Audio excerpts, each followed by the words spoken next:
প্রয়াত অভিনেতা রাহুল অরুণোদয় বন্দ্যোপাধ্যায় মাত্র ৪৩ বছর বয়সেই প্রয়াত অভিনেতা তালসারীর সমুদ্রে তলিয়ে মৃত্যু। অভিনেতার দীঘা সংলগ্ন তালসারীতে শুটিংয়ে যান, ধারাবাহিকের শুটিংয়ে যান অভিনেতা। শুটিংয়ের পর ঘণ্টাখানেক নিখোঁজ ছিলেন রাহুল।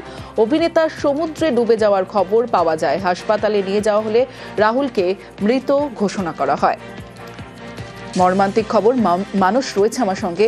মানুষ, তুমি যেমনটা জানাচ্ছিলে যে মঞ্চ থেকে শুরু, তারপরে একে একে কেরিয়ার শুরু করা, তারপরে ফিল্ম, সিরিয়াল এবং দক্ষতার সঙ্গে অভিনয়, আর সেই অভিনেতাকেই হারালো ইন্ডাস্ট্রি।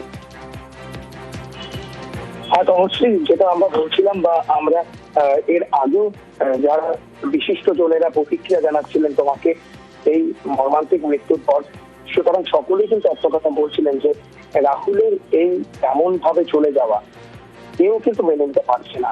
এবং রাহুলের মতো অত্যন্ত ট্যালেন্টেড একজন অভিনেতা, যেটা বলছিলাম যে ছোট থেকেই অভিনয়ের প্রতি ঝোঁক ছিল, যে কোনো সৃজনশীল কাজের প্রতি ঝোঁক ছিল এবং রাহুল অত্যন্ত ভালো মানে লিখতেন। বাংলা ভাষায় তার দখল ছিল খুব ভালো।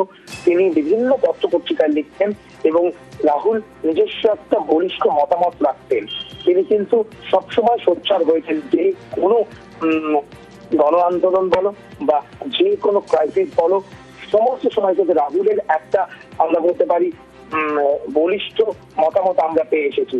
সেই রাহুল নিজের শর্তে কাজ করতেন এবং রাহুল এও বলতেন যে ধারাবাহিক আমি করছি ঠিকই, কিন্তু আমার বিশ্বাস যে ভালো ছবি, সিরিজ বা ভালো চরিত্র আমি যেমন বরাবর পেয়ে এসেছি, আমি ঠিক করবো। কিছুদিন আগে রাহুল তেমন জানিয়েছিলেন আমাদেরকে একটি সিটি ফ্লোরে দাঁড়িয়ে, এবং ওর পাশাপাশি তিনি এও বলতেন আমার লেখালেখি কলম হচ্ছে আমার মূল অস্ত্র, কলম আমি কখনো ছাড়বো না। সেই রাহুল হঠাৎ করে রবিবার সন্ধ্যের সময় বলা যেতে পারে সকলকে ছেড়ে চলে যাবেন। এটা তো টলিউডের শিল্পীরা তো বটেই, তার কাছাকাছি তার বন্ধু বান্ধব এবং অবশ্যই তার অগণিত ভক্ত অনুরাগীরা কেউ তো মেনে নিতে পারবেন না।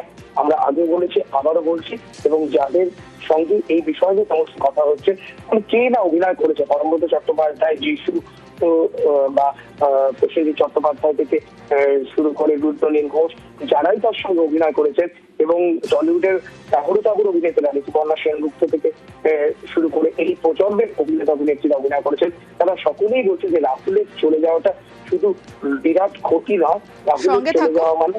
কনীনিকা বন্দ্যোপাধ্যায় অভিনেতা এই মুহূর্তে আমাদের সঙ্গে রয়েছেন। কনীনিকা দি, যখন খবরটা শুনলেন বিশ্বাস করতে পেরেছিলেন?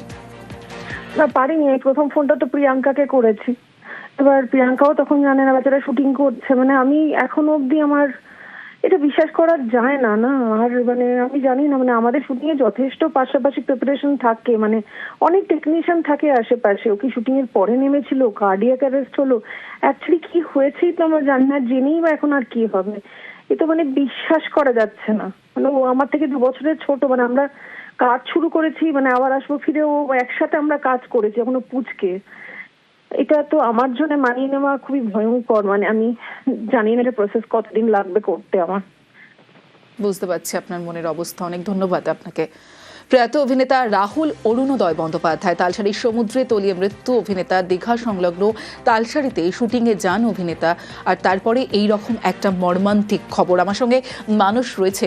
মানুষ, যেমনটা তোমার সঙ্গে কথা হচ্ছিল যে কেউই মানতে পারছেন না বা বিশ্বাস করতে পারছেন না এখনো পর্যন্ত যে অভিনেতা রাহুল অরুণোদয় বন্দ্যোপাধ্যায় আর নেই। একদমই মেনে নেওয়া যাচ্ছে না বলে সকলে তাদের প্রতিক্রিয়ায় একই কথা পুনরাবৃত্তি করছে। তমশ্রী, আমরা শুনতেও পাচ্ছি, অর্থাৎ কেউই মেনে নিতে পারছেন না যে রাহুল অরুণোদয় বন্দ্যোপাধ্যায়ের সঙ্গে গতকাল, গত পরশু বা এর মধ্যেই তার টলিউডের বন্ধু বান্ধব সকলের কথা হয়েছে এবং ফোনে তাদের যোগাযোগ হয়েছে। মানুষ সঙ্গে থাকো। এই মুহূর্তে অভিনেতা রুদ্রনীল ঘোষ আমাদের সঙ্গে রয়েছেন। রুদ্রনীলদা, দীর্ঘদিন একসঙ্গে অভিনয় করেছেন আপনারা, এবং তারপরে এই রকম একটা খবর,